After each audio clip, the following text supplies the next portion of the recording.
काम की शुरुआत सोच विचार करने के बाद ही करनी चाहिए, ये बात सही है। लेकिन जब हम बहुत ज़्यादा सोचने लगते हैं और आगे नहीं बढ़ते हैं तो काम अटक जाते हैं, चिंताएं बढ़ जाती हैं और हम असफल हो जाते हैं। इसलिए सोच विचार ज़रूर करें, लेकिन जब काम करने का समय आ जाए तो सिर्फ काम पर ध्यान दें, तभी सफलता मिल सकती है। सुप्रभात, मैं हूं आपके साथ शालिनी खंडेलवाल। सबसे पहले नजर खास गतिविधियों पर।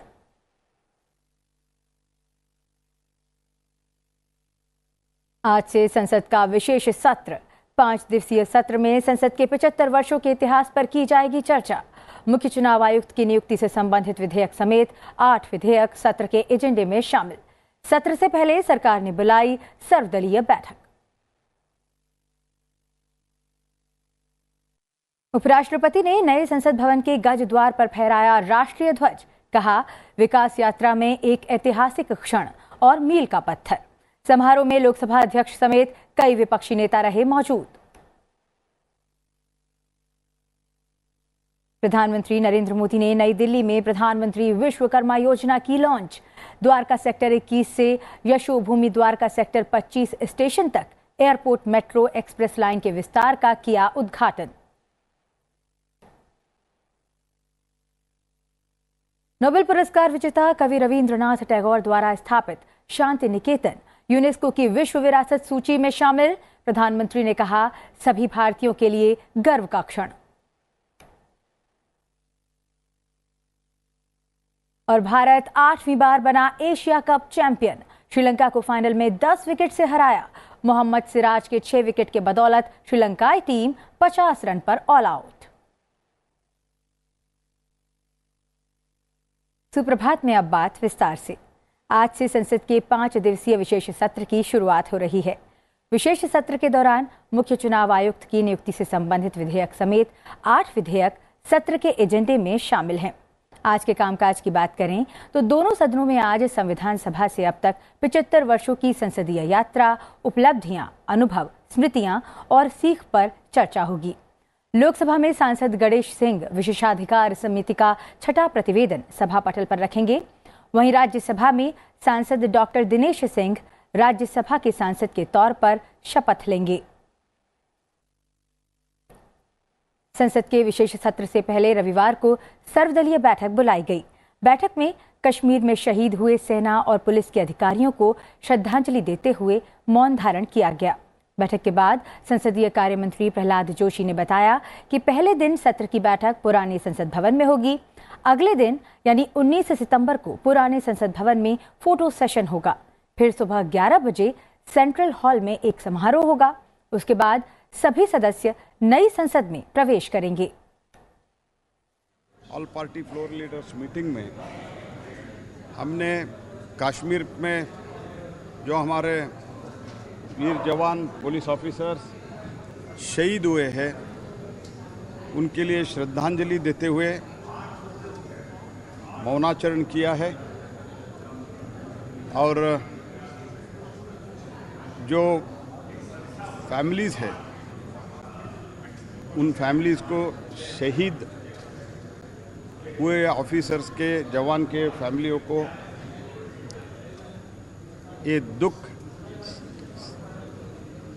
सहन के लिए, टॉलरेट के लिए शक्ति दे, ऐसे भगवान से प्रार्थना करते हुए श्रद्धांजलि दिए हैं। आज 51 leaders from the 34 parties attend किए हुए हैं। और सरकार की तरफ से ऐसे तो बहुत पार्टीज बहुत डिमांड किया है, लेकिन सरकार की तरफ से हमने जो एजेंडा है हमने स्पष्ट रूप से कहा है। ऑलरेडी 4 बिल तो लिस्टेड है और उसके साथ ही साथ जो ऑलरेडी लिस्टेड है बीएससी में अप्रूवल का पेंडिंग है, वो भी 2-3 बिल है। उपराष्ट्रपति और राज्यसभा के सभापति जगदीप धनखड़ ने नए संसद भवन में राष्ट्रीय ध्वज फहराया। रविवार को संसद के नए भवन के गज द्वार के ऊपर ध्वज फहराया गया। लोकसभा अध्यक्ष ओम बिरला भी समारोह में शामिल हुए। इस दौरान राज्यसभा के सभापति और लोकसभा अध्यक्ष को गार्ड ऑफ ऑनर दिया गया। संसदीय कार्य मंत्री प्रहलाद जोशी, राज्यसभा के उपसभापति हरिवंश, संसदीय कार्य राज्य मंत्री अर्जुन राम मेघवाल और वी मुरलीधरन और राज्यसभा और लोकसभा में विभिन्न राजनीतिक दलों के नेताओं ने इस अवसर पर शिरकत की। उपराष्ट्रपति जगदीप धनखड़ ने इसे विकास यात्रा में एक ऐतिहासिक क्षण और मील का पत्थर बताया।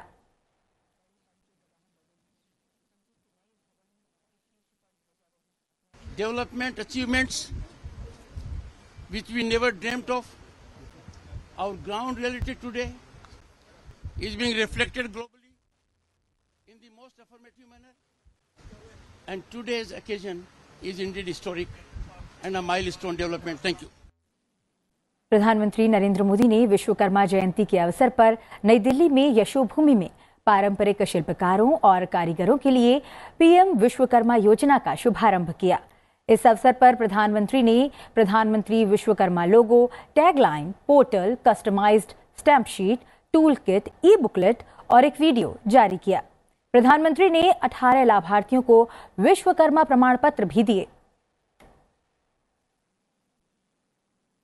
इससे पहले उन्होंने द्वारका में अंतर्राष्ट्रीय सम्मेलन और प्रदर्शनी केंद्र यशोभूमि राष्ट्र को समर्पित किया। यशोभूमि दुनिया के सबसे बड़े सम्मेलन और प्रदर्शनी स्थलों में से एक है। इस अवसर पर प्रधानमंत्री ने कहा कि योजना उन लाखों कारीगरों और शिल्पकारों के लिए आशा की किरण है जो हाथों और औजारों से काम करते हैं। प्रधानमंत्री ने यशोभूमि को देश के प्रत्येक श्रमिक और प्रत्येक विश्वकर्मा को समर्पित किया। द्वारका स्थित यशोभूमि पहुंचने के लिए प्रधानमंत्री ने धौला कुआं से मेट्रो ली। मेट्रो में यात्रा करते हुए प्रधानमंत्री ने द्वारका सेक्टर 21 से 25 तक एयरपोर्ट मेट्रो एक्सप्रेस लाइन के विस्तार का उद्घाटन किया। अपनी इस यात्रा के दौरान प्रधानमंत्री ने साथ यात्रा कर रहे यात्रियों से बातचीत भी की। प्रधानमंत्री ने पीएम विश्वकर्मा के उद्घाटन और लॉन्च से पहले India international convention and expo centre Dwarka में कारीगरों और शिल्पकारों के साथ बातचीत की।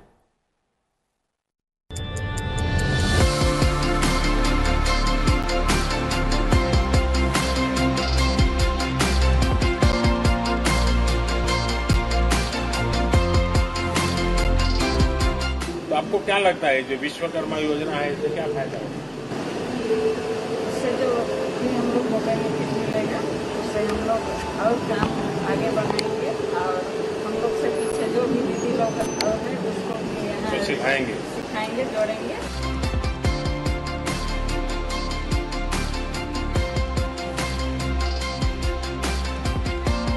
मोहम्मद मोहसिन, आप तो सारा और चीजें बनाते हैं, जैकेट वाकेट बनाते हैं। ये अपने घर में 2, 4, 5 जोड़ी बना के तो आपको तो आगरा में कच्चा माल भी मिल जाता है। जी हाँ, मिल जाता है। लोग इसको लेते हैं। हाँ, इसकी डिमांड इस मोहल्ले में जाते हैं अलग अलग। अच्छा, और रिपेयरिंग भी वहीं कर देते हैं। ये सारी चीज में सब सेटअप है, सारा सिस्टम इसी में किया है।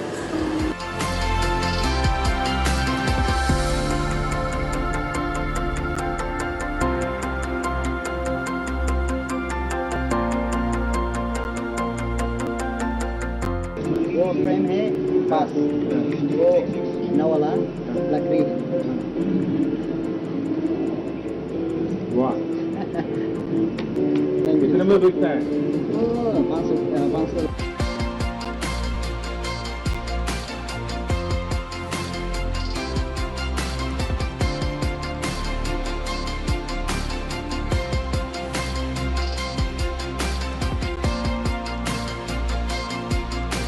इतना बड़ा वजनदार।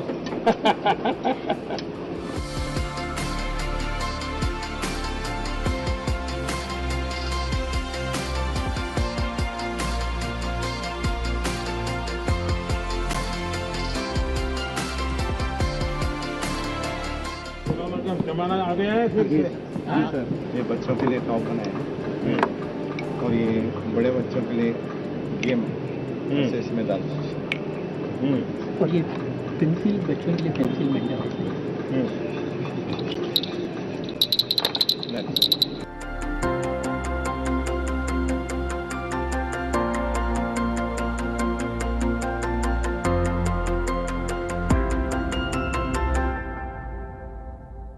आज से संसद के विशेष सत्र की शुरुआत होने जा रही है।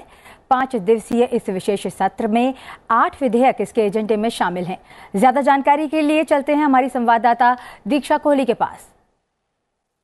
दीक्षा, आज से सत्र की शुरुआत हो रही है। इस विशेष सत्र में आज के कामकाज में क्या कुछ विशेष रहने वाला है? जी बिल्कुल शालिनी, निश्चित तौर पर विशेष सत्र का आज से शुभारंभ होगा।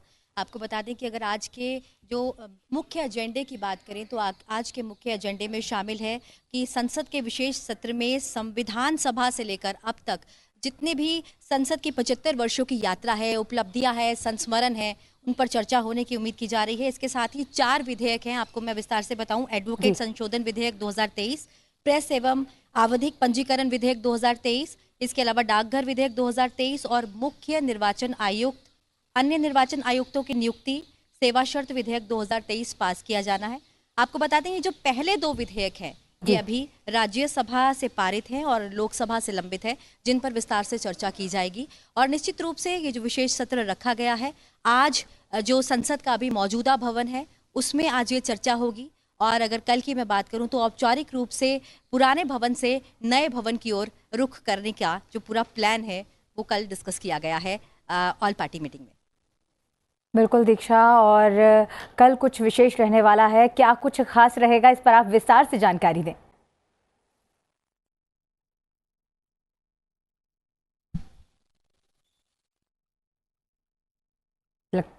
लगता है दीक्षा से हमारा संपर्क टूट गया है। और कल 11 बजे केंद्रीय कक्ष में विशेष समारोह के बाद 11 बजे सभी सदस्य नए संसद भवन की ओर प्रस्थान करेंगे। बढ़ते हैं आगे। पश्चिम बंगाल के बीरभूम जिले के शांति निकेतन को यूनेस्को की विश्व धरोहर सूची में शामिल कर लिया गया है। प्रधानमंत्री नरेंद्र मोदी ने इस उपलब्धि पर खुशी जताई। यूनेस्को ने रविवार को सोशल मीडिया एक्स पर एक पोस्ट में ये घोषणा करते हुए भारत को बधाई दी। प्रधानमंत्री नरेंद्र मोदी ने शांति निकेतन के यूनेस्को विश्व धरोहर सूची का हिस्सा बनने पर प्रसन्नता व्यक्त की है। उन्होंने एक्स पर पोस्ट किया, खुशी है कि गुरुदेव रविंद्रनाथ टैगोर के दृष्टिकोण और भारत की समृद्ध सांस्कृतिक विरासत के प्रतीक शांति निकेतन को यूनेस्को की विश्व विरासत सूची में शामिल किया गया है। ये सभी भारतीयों के लिए गर्व का क्षण है। नोबेल पुरस्कार से सम्मानित रविंद्रनाथ टैगोर के पिता महर्षि देवेंद्रनाथ टैगोर ने 1901 में इसकी स्थापना की थी। ये प्राचीन भारतीय परंपराओं पर आधारित एक आवासीय विद्यालय और कला केंद्र है। शांति निकेतन धार्मिक और सांस्कृतिक विरोधाभासों से परे मानवता की एकता का दृष्टिकोण प्रस्तुत करता है। मानवता की एकता या विश्व भारती को मान्यता देते हुए 1921 में शांति निकेतन में एक वैश्विक विश्वविद्यालय की स्थापना की गई थी। प्रधानमंत्री नरेंद्र मोदी G20 शिखर सम्मेलन के दौरान अचूक सुरक्षा व्यवस्था उपलब्ध कराने के लिए दिल्ली पुलिस के साथ आज रात्रि भोज करेंगे। भारत के पास 30 नवंबर तक G20 की अध्यक्षता है। तब तक देश में कई G20 की बैठकों का आयोजन किया जा रहा है। छत्तीसगढ़ का Raipur G20 framework working group की 4थी बैठक की मेजबानी करेगा। आज से 2 दिवसीय बैठक की शुरुआत होगी। रायपुर वर्किंग ग्रुप की बैठक में भाग लेने के लिए G20 सदस्य और आमंत्रित देशों और राष्ट्रीय अंतर्राष्ट्रीय संगठनों के 65 से अधिक प्रतिनिधि भाग लेंगे। और अब बात खेल जगत की। टीम इंडिया ने श्रीलंका को एशिया कप 2023 के फाइनल में हराकर खिताब अपने नाम कर लिया है। रविवार को कोलंबो में खेले गए फाइनल मुकाबले में भारत ने श्रीलंका को 10 विकेट से हरा दिया। श्रीलंका की टीम भारतीय गेंदबाजी के आगे सिर्फ 50 रन पर ढेर हो गई। 51 रन का पीछा करते हुए भारतीय ओपनर जोड़ी ईशान किशन के 23 रन और शुभमन गिल के 27 रन की बदौलत भारत ने फाइनल मुकाबला 10 विकेट से अपने नाम कर लिया। इससे पहले टॉस जीतकर पहले बल्लेबाजी करने उतरी श्रीलंका की टीम सिर्फ 15 ओवर 2 बॉल में 50 रनों पर ढेर हो गई। भारत के खिलाफ किसी विपक्षी टीम का यह सबसे कम स्कोर है। भारत के लिए मोहम्मद सिराज ने सबसे ज्यादा 6 विकेट लिए। भारतीय घातक गेंदबाजी के आगे श्रीलंका के 9 खिलाड़ी दहाई का आंकड़ा नहीं छू सके। सिर्फ कुशल मेंडिस 17 और दुष्यंत हिमंथा 13 की दहाई का आंकड़ा छू सके। बता दें कि भारत ने साल 1984, 1988, 1990, 91, 1995, 2010, 2016, 2018 और अब 2023 में एशिया कप का खिताब अपने नाम किया है। इसके साथ ही भारत सबसे ज्यादा यानी 8 बार इस खिताब को अपने नाम करने वाली टीम बन गया है।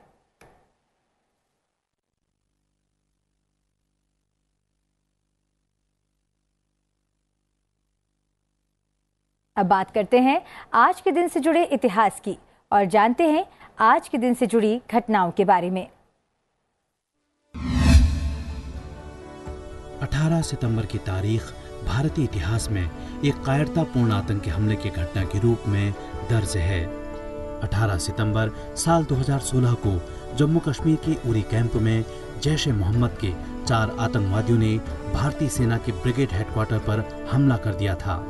इस हमले में देश के 19 जवान शहीद हो गए और कई जवान घायल हुए थे। आतंकवादियों ने 3 मिनट में 17 हैंड ग्रेनेड फेंके। आतंकवादियों के साथ सेना की 6 घंटे तक मुठभेड़ चली और भारतीय जवानों ने चारों आतंकियों को मौत के घाट उतार दिया। उरी हमले के ठीक 10 दिन बाद भारत ने पाकिस्तान को सबक सिखाते हुए सर्जिकल स्ट्राइक को अंजाम दिया। 2016 की 28-29 सितंबर की रात पाकिस्तान की सीमा में 3 किलोमीटर घुसकर भारतीय जवानों ने आतंकियों के ठिकानों को तहस नहस कर डाला। ये पहला मौका था जब आतंकियों के खिलाफ दुश्मन की सीमा में घुसकर सेना ने ऑपरेशन को अंजाम दिया था। अब से थोड़ी देर में ही शुरू होने जा रहा है हमारा विशेष कार्यक्रम संसद में आज। संसद के कामकाज की जानकारी की विस्तृत जानकारी के लिए इस कार्यक्रम को देखना ना भूलें। मुझे दीजिए इजाजत, लेकिन आप बने रहिए संसद टीवी के साथ। नमस्कार।